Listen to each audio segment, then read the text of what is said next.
እዛው ቦታው ቁጭ ብለናል። ናት ቦታው ናት ቶሎ ሳልተመቸው ኧረ እኔ ና ጋሽ ቀጭኑ ና ቶሎ አሁን ና ቶሎ እኔ ችግር የለም ሰላም ነው። እንዴት ነህ? ሰላም ነው። እኔ ላይ ችግር የለም። አሁን ደውለንለታል። ልጁም እየመጣ ነው እኮ በቃ እኔ ላስታርቃችሁ ነው የመጣው። እኔ ምክንያቴን እዚሁ ልንገርህ፣ በኋላ እሱ ወደዚህ ቅልብስ እንዳለ የኔ ምክንያት ልጄን ሰርግ አለብህ የለብህም? እሱን ማምኛለሁ አለብኝ እኮ። እሺ ካለብህ እሱ አለብኝ 500 ሺህ ብር አበድሮኛል ለሰርጉ እማሏሽ ነገር። እሺ 500 ሺህ ብር 2 አመት ሆነ 2 አመት እኮ እሱ ነው አሁን 500 ሺህ ብር ሆኗል። ያንን ብር ብሰራበት የዛሬ 2 አመት 2 ሚሊዮን ብር የዛሬ 2 ሚሊዮን እያለ እየቀባጠረ ነው። ይሄንን አሰርፍ እኔ እሱ ገንዘብ 500 ሺህ ብር አበደረኝ። 500 ሺህ ብር የቆየውን ያክል ቢቆይ ብሰራበት 2 ሚሊዮን 3 ሚሊዮን ይሆናል ነው የሚለው። ወለዳለው አምጣ ለማለት ፈልጎ እኔ አልገባኝ። እሱ ደውሎ ትላንትና በጣም ጮህብኛል፣ በጣም ፎክሯል። እኔ ወንድ አይደለሁም እሱ ወንድ ሲሆን እኔ ሱሪ አልታጠቅኩም።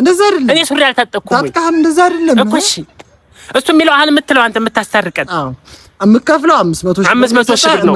ለምን እስከዛሬ ቆየ ማለቱ አይቀርም እሱ 120 ሺህ ብር እኮ ነው ሰርጉ ላይ የገባው። ከየት አምጥቼ ነው 500 ሺህ ብር መመልስለት? አሁን እዚህ ያን እኮ እሺ እኔ ድሮ ያስወይ መለክ ላስታርቅ ስላልክ ነው። እኔ እሱ ችግር የለብኝም። ቢገለኝ እኮ እኔ አንድ እርሁ እኮ ነው ያለኝ። ብሙ አረ ትልቅ ሰው ነው አንተ። ቢገለኝስ? አሁን ቁጭ እንበል እዚህ ቁጭ እንበል። ና በዚህ አትመጣም እዚህ። አረ አንተ ለምቻም ደርሷል። ቁጭ በል እዚህ ቁጭ በል። እኔ እኮ ታውቃለህ ሰው 500 ሺህ ብር አበድሮ እንደገና ሌላ ተአምር ይሆናል። ደውልለት ይምጣ። ደውልለት። እኔ ጉዳይ አይደለም። ደውልለት ይምጣ። እኔ የፈለገውን ይበል። ያኔ እሺ እኔ ከየት ላምጣው? እሺ 120 ሺህ ብር እኮ ነው የገባው። ማን ልጅ ነው? ለራስህ ተናገር። ደውለዋል? አዎ እኔ በራሴ ሄሎ አንስቶታል እኮ መጣው። እዛው ቦታው ቁጭ ብለናል። ናት ቦታው ናት ቶሎ ሳልተመቸው ከመጣ ይምጣ ካልመጣ የራሱ ጉዳይ። ደህና ነህ ግን አንተ? የሰው ዳንሮ በእንደዚህ መጣ ልጁ መጣ እሱም መጣ። እሺ ሰላም ነው? እንዴት ነው? እሺ ሰላም። እሺ ምንድን ነው አሁን እናንተ ትልቅ ሰው ናችሁ። እኔ መምጣት የለብኝም ነበር። ራሳችሁ በንግግር መፍታት ትችሉ ነበር። ጭራሽ እኮ ስልክ እኮ አያነሳም። ስደውልለት እኮ ስልክ አያነሳም። የማላነሳበት ምክንያት ምንድን ነው? ስልክ የማላነሳበት ምክንያት ምንድን ነው? አይደለም ስልክን የማላነሳበት ምክንያት ምንድን ነው? ንገር እኮ እኔ እኮ መረጋጋት እሱ ወንድሜ ነው። ቆይ አይደለም ዝም በል።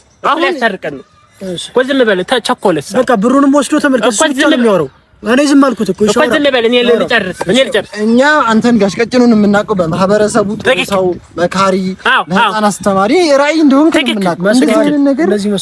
መጀመሪያ እኔ ገንዘቡን የተበደርኩ ለምንድን ነው? እኔ አልቃምኩበት፣ አልበላሁበት፣ አላጨስኩበት። አዲስ ስታይ ደግሞ እኔ ላውራ። እሺ አሁን አንተ ላውራ ይላል እንደ አወራህ እኮ ትልቅ ሰው የምትለው እንደዚህ ነው። አያስወራም እኮ። እሺ ዝም በል። እሺ እኔ ዝም በል ጨርስ። እሺ ስንት ብር ነው ያበደረኝ አለ? 500 ሺህ ብር ሰጥቶኛል። እኔ 500 ሺህ ብሩን እከፍላለሁ፣ ግን 2 አመት ቆይቶብኛል። እስከ 2 አመት የቆየበትን ብሰራብን ነው።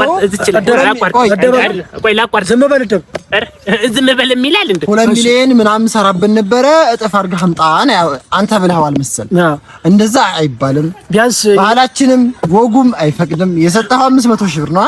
500 ሺህ ብርህን ተመልሳለህ፣ ትሰጣለህ። እሺ ሽማግሌ ፊት ሲሆን እኮ እንደዚህ ነው። ኖ አይደለም። እኔ ችግር የለብኝም።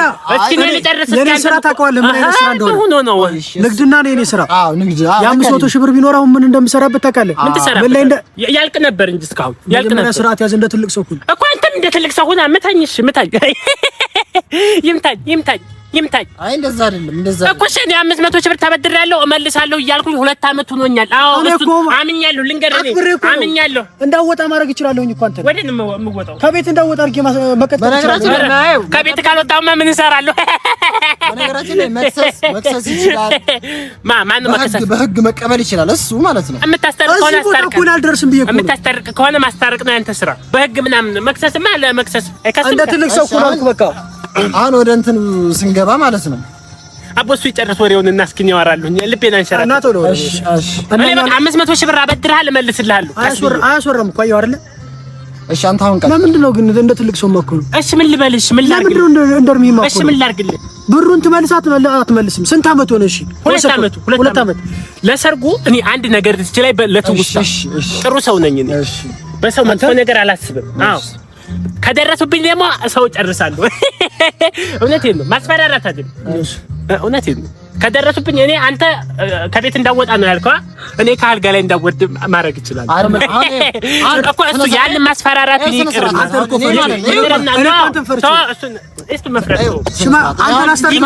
ሽማግሌ ሆኜ ነው የመጣሁት። እኔ ማክበር አለባት። እዚህ ድረስ አንተ ደግሞ እያሰደብከኝ ነው። እኔ ፊት እመታሃለሁ፣ ሰባብርሃለሁ ልትል አይገባም።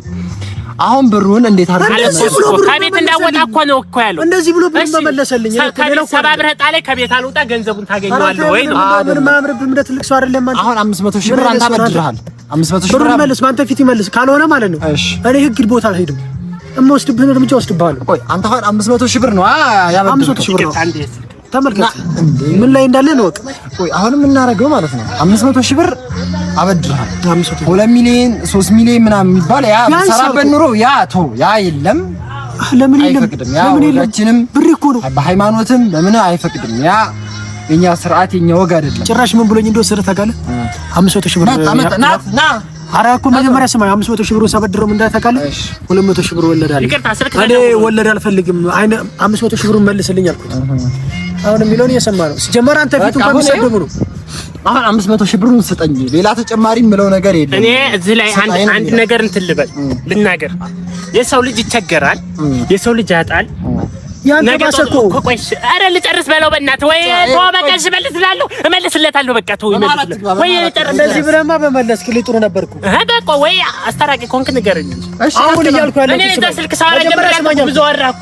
ያልኩህ ስማኝ መጀመሪያ ብሩን ትመልሳለህ አልመልስም? የቱን ብር አልመልስም ብዬ አላልኩም እኮ። እሺ አሁን የመጨረሻ ትመልሳለህ አልመልስም?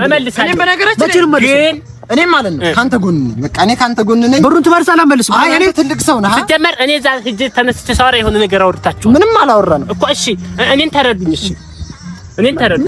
ለሰርጉ የተበደርኩት 500 ሺህ ብር ልጅህን እኮ ነው። እኔ ምን አገባኝ? ኧረ ተው በለው። ማር ከምቀር ብለህ አይደል እንዴ ዳርካት? ማር ከምቀር ብለህ አይደል እንዴ ከኔ ተበድሬ ዳርከው እኮ። ለሰርጉ ባበደርከኝ እኔ ነው እሱን እኮ አልካርኩም እኮ። እሱን ክጃለሁ እንደኔ። ቆይ በዚህ እሺ እኔ 120 ሺህ ብር ነው ሰርጉ ላይ እየገባልኝ 120 ሺህ ብር ተሰበሰበ። ታዲያ እኔስ ምን አገባኝ? ከየት ላምጣው? እሺ የለኝ እንደው መረጋጋቱ ነው። በነገራችን ላይ እናንተ ሁለታችሁም ባቃችሁ አንተ ስራ ማስታረቅ ነው። ልንገር አይደለም ጥፋቱን የላይ ትልቅ ሰው ነህ። ማስታረቅ እኔ አዳምጠኝ። ማን ነው ይሄ ትልቅ ሰው? ቆይ እናንተ ሁለታችሁ ትልቅ ሰው ረቶ እኔም ማውቀው እናንተ ሁለታችሁ ጓደኛሞች፣ በጣም ጓደኛሞች ነበራችሁ። እንደ ወንድም ነው የምትተያዩ። አሁን የወጣላችሁ አጉል ሰርግ ነው። ጎጂ ባህል እኮ ነው። የሌለህን ተበድረህ ዳርካ። በነገራችን ላይ በዚህ አጋጣሚ ራስን ቻለ ዘወር በዚህ አጋጣሚ ተመልካቾች አሉ። ተመልካቾች ከዚህ ምን ሊማሩ ይገባል መሰለህ? አላቅም ወጪ ማድረግ ተበድሮ ሰርግ እስከመደገስ። በዚህ ምክንያት ነው የተጣሉት እናንተ ማለት ነው የተጣላችሁ። ሌላም እኮ ሊበደር ይችላል። በነገራችን ላይ የኔ ብር ብቻ አይደለም። አሁን አንተ ማለት ሌሎች አረቀስ ብለው ተረጋግተህ ክፈል ነው ያሉኝ። እሱ ነው እንጂ ሰፈር ላይ ያልተበደረ ብድር የለም።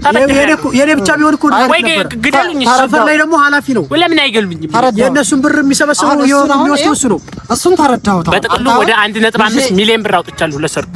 ልጄ ከሰው